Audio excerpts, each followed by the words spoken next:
일본 후쿠시마 제1원전 앞바다에서 잡힌 우럭에서 기준치의 180배 이르는 세슘이 검출되면서 후쿠시마산 수산물에 대한 우려가 커지고 있습니다.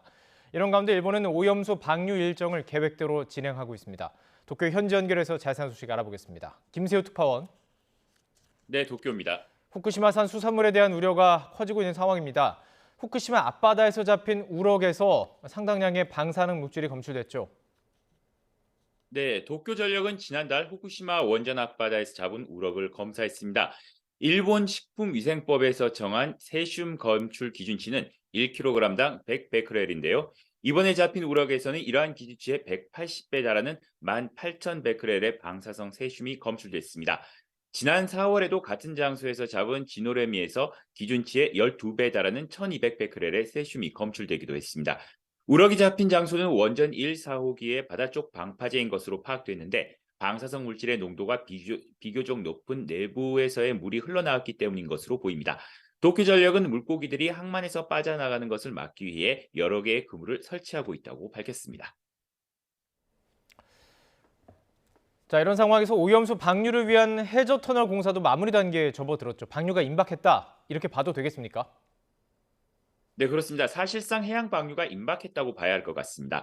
도쿄전력은 터널 시작 지점인 육지와 해안가 방류구에서 그제 오후부터 6천 톤에 이르는 바닷물을 넣기 시작해 어제 오전 작업을 마쳤습니다.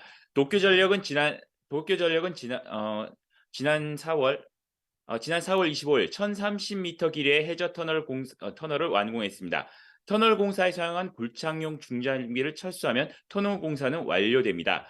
도쿄전력은 오염수를 해저 터널로 보내는 직전 단계에 해당하는 수조 일부 공사를 끝내고 이달 말까지 오염수 해양 방류를 위한 모든 공사를 마무리할 방침입니다.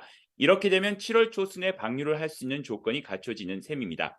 국제원자력기구 IAEA 조사단은 지난주 일본을 방문해 포괄적 검증 절차를 끝마치고 이번 달 안에 최종 보고서를 공개할 예정입니다. 하지만 후쿠시마 제1원전 1호기 내부 손상에 따른 안전에 대한 지적이 나오는 등 일본 내부에서도 여러 우려가 제기되고 있습니다.